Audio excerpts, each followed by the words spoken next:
WF representing Palace, so let's tell you about Palace. Eagle Eye Football here, Crystal Palace 3, Bournemouth 3. Joined here with the chairman. Thoughts on the game today?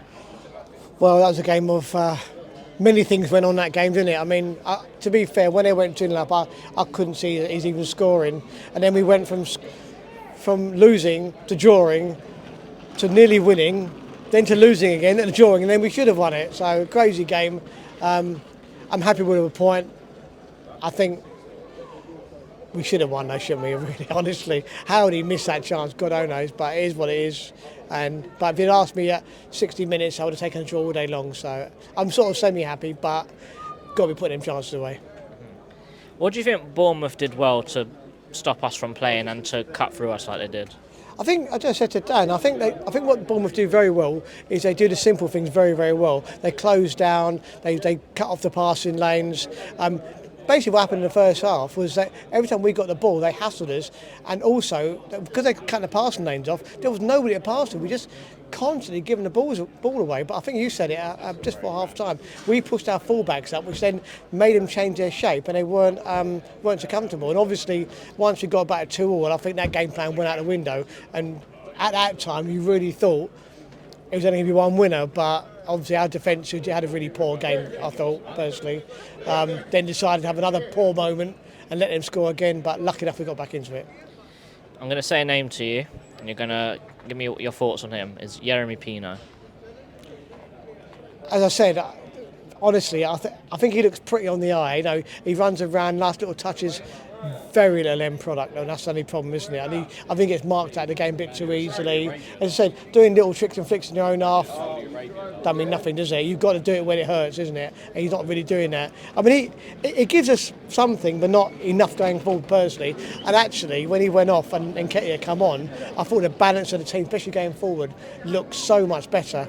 How good was Nketiah? He played really well, didn't he? I mean, he set the, well, it should have been the fourth goal up, but he wasn't scored. But he played really well when he came on. He put himself around. Look, won a few headers, isn't it? And actually, he scared the crap out of their defence, didn't he, by running at them. That's all it was about. Running at them and pushed them back. And when we started to push them back, and Nketiah was doing that a lot, they didn't look half as good, did they? Really didn't. I think I noticed this about halfway through the game. Even though we've had 2 weeks off, did we still look a little bit leggy, do you think? Yeah, we did, but I mean, we're victim of our own success now, aren't we? Every other team, like Bournemouth, probably had 2 weeks off, haven't they? But we've had 2 weeks off, but probably, 8-9 players have travelled to South America, all around Europe, isn't it? And that's the problem when you've got a good team.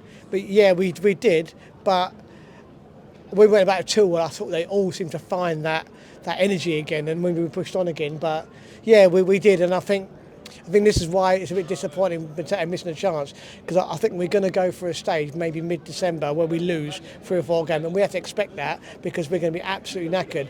So we really want to get as many points on the board as possible before we get to that point. But yes, we did, yeah.